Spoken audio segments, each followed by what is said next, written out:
For you guys in Seattle and Washington State right now, Texas fans have been jacked up about this matchup since it was announced. How excited are people on the Washington end for what's going to happen here on Monday night? Yeah, so excited. I mean, obviously, there's so many awesome storylines to this game. Reuniting to play Texas again for round two. Obviously, Sark, our coach here for a number of years, doing a great job. So yeah, and just this matchup, kind of two teams that are so similar, right? You talk about, the wide open offenses and stingy defenses, and it is on paper just a great matchup. Should be a lot of fireworks. And obviously coming down there to the Sugar Bowl for Seattle Husky fans, like we've never been in the Sugar Bowl. I think we played in every other one.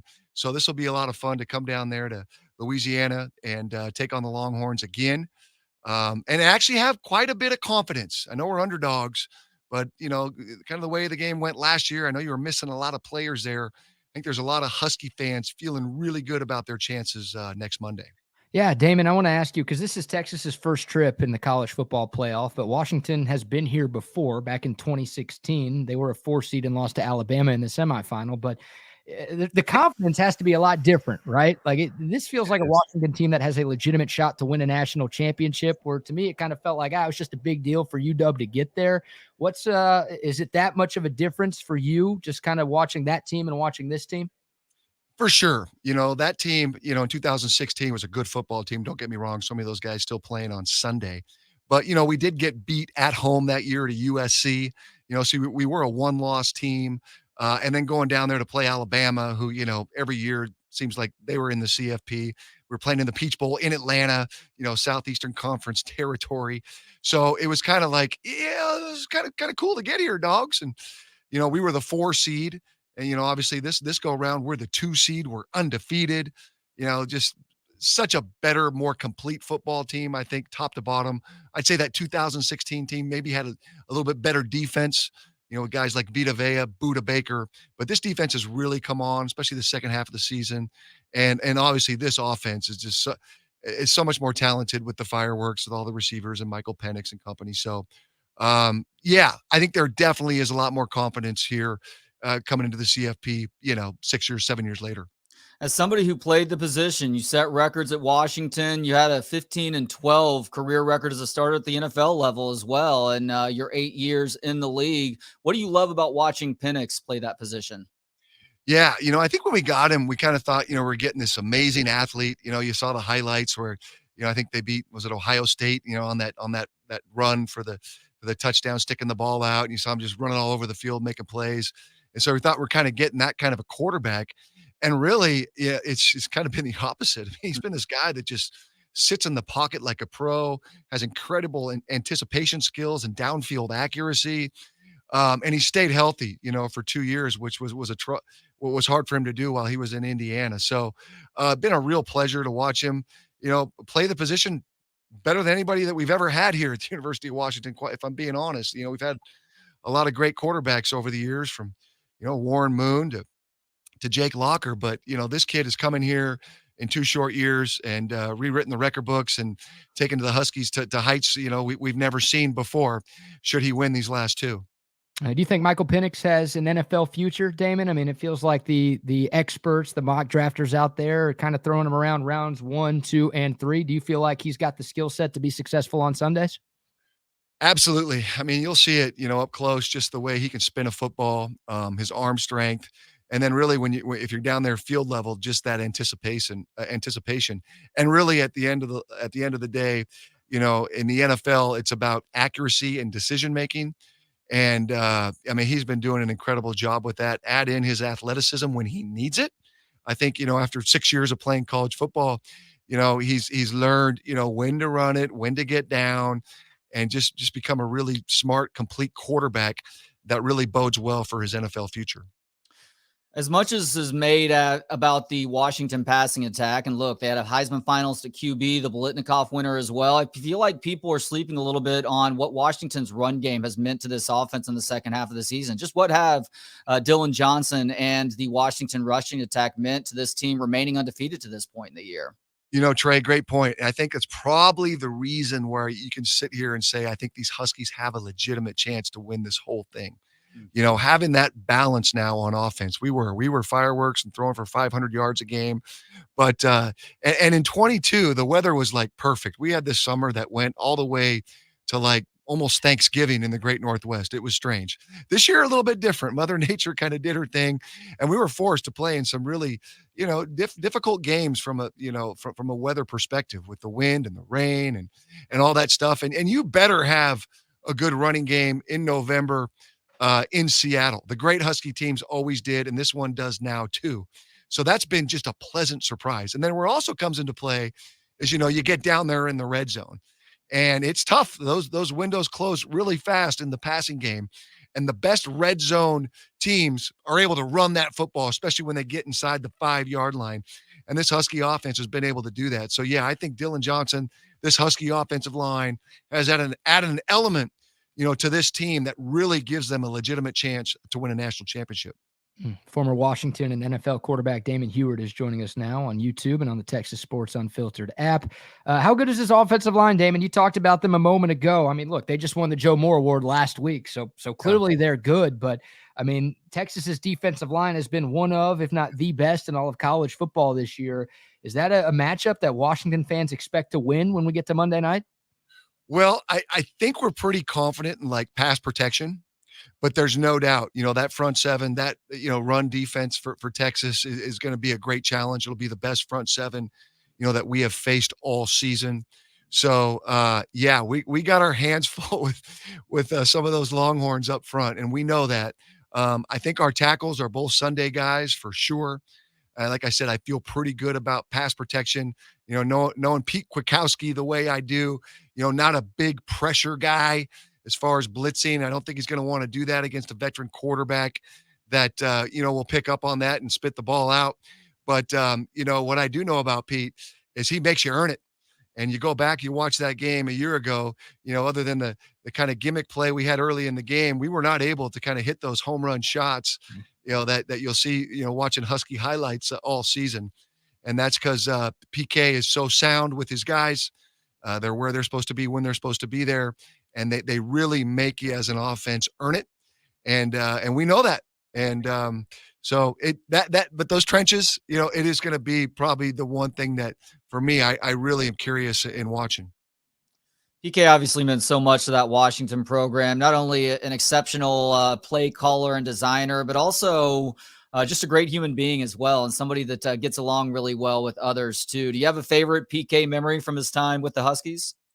Oh man, he was just so steady. Kind of like the mad professor. And, you think of Chris Peterson and offenses and the Statue of Liberty and all those things they did with Kellen Moore and Boise. But really during that, that run and that era, I mean, we were kind of built around our defense.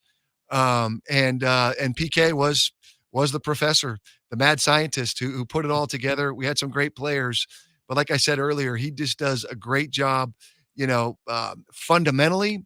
I marveled at the way like we practiced, the way that the tackling, the attention to detail, it was just at a different level than I had seen before. And I can only imagine, I know why the Texas success that they've had is the mastermind of Steve Sarkisian, his play calling, his offensive wizardry. Is that the way you say it? Been hitting the mouth a few times. Anyway, that and then PK, right? I mean, these are two of the best coordinators in America.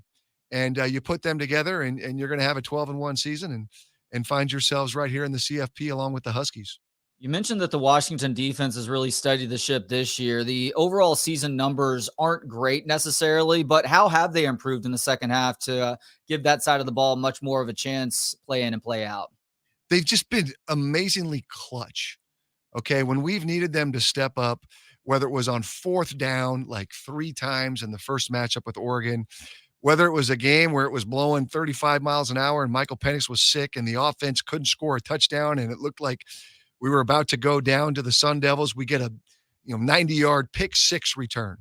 Whether it's another 3 and out that we had to force to get the ball back, in that championship game to go down for the winning drive and make that thing happen. Like this defense, you're right. They kind of bend at times, but man, they do not break when the game is on the line.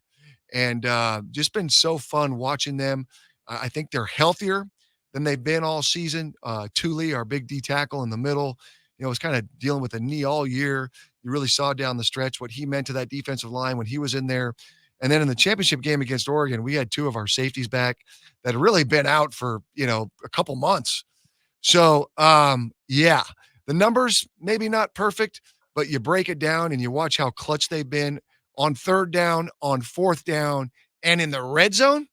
You kind of, you raise your eyebrows and go, okay, yeah, let's not just look at the stats here. These guys are pretty good. And Damon, I like how you just said Thule instead of trying to pronounce that guy's last name. Be honest with me. How many of the Washington defenders can you actually get down name-wise? Because there are some tough ones in there. It's rough. When I did the radio for years, first Bob Rondo and now Tony Castricone on the call here for the Dogs, I that was their specialty. I'd just be like, "Yep, number 76, number 92," and then, yeah, it's hard, but yeah, Thule is an awesome kid and great football player, and he will make an impact next Monday. Yeah, a name that's a little easier to pronounce is Kalen DeBoer. I'd love to ask you about him, Damon. I mean, what a job he's done. Like Oh man, the total 360 that the UW football program has undergone over the last 5 years. When Chris Peterson had things going really well, and I know his last couple of years weren't as great as the playoff type of years, but still, he was regarded as one of the best coaches in college football. And then to go to Jimmy Lake, who just it felt like, all right, things were just going to pick up exactly where Peterson left off. And then for that just 2-year run, COVID was obviously one of them, but 2021 was a disaster for y'all. yes. And it felt like the program just was in such a horrible spot. And then Kalen DeBoer, year one, I mean, we're Texas fans, right? Like, it's taken us 4 coaches to figure out how to turn things back around. Year one, DeBoer wins 11 games. And then year two, here's Washington 13-0 in the college football playoff. Like, what can you say about the job that he's done up there? I mean, this guy is unbelievable. In a profession where there's just so many wild cards, and people, there's so much going on in college football. This guy is like one of the most genuine human beings I've ever been around. Just has this calm, cool, collected demeanor. Um, trusts his staff so much, and the way he delegates. It's just different than I've been around.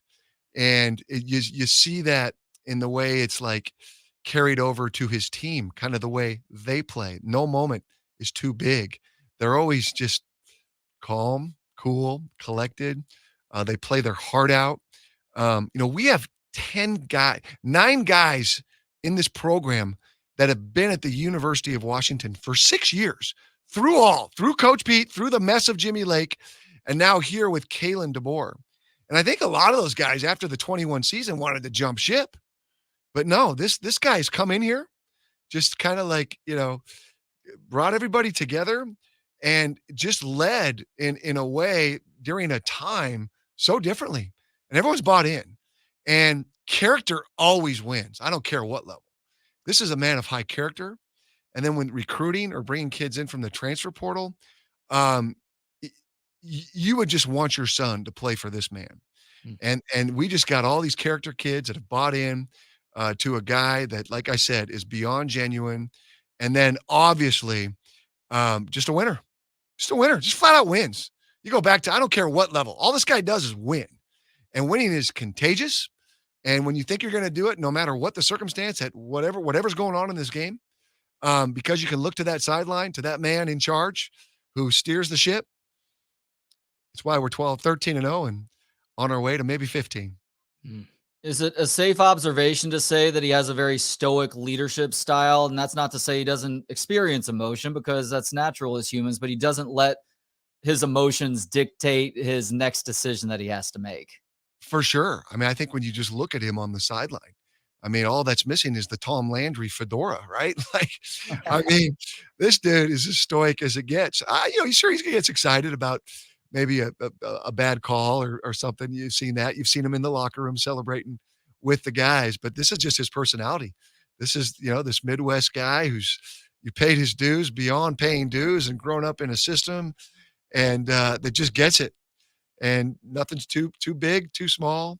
Says all the right things. Kids have bought in, delegates, and has this team, on the verge of a national championship.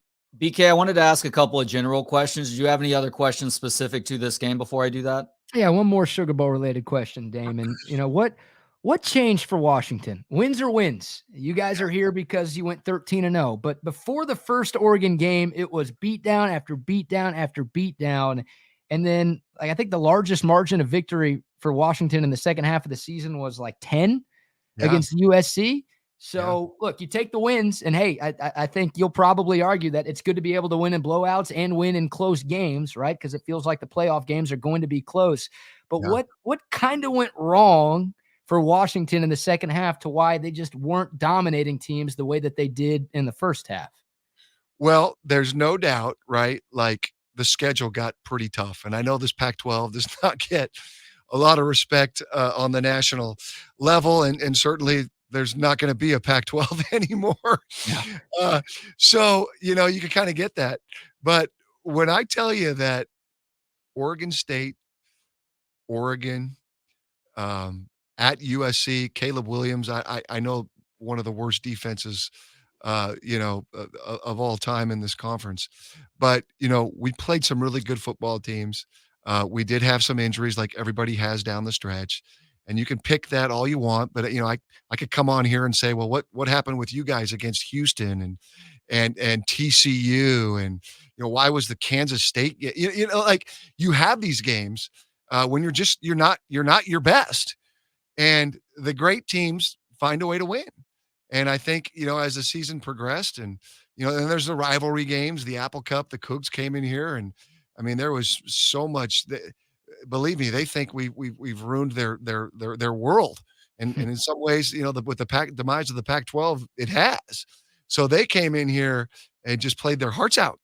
And, but they gave Oregon a little bit of a run in Eugene too. So, I think it's a combination of a lot of things, not making excuses, but we played some really good teams. We had some injuries, and I think you saw us in that Pac-12 championship game as 9-point underdogs against Oregon, with everybody back and healthy. Jalen McMillan, especially, what a dimension he adds to this offense. You saw the potential of this team there again at full force.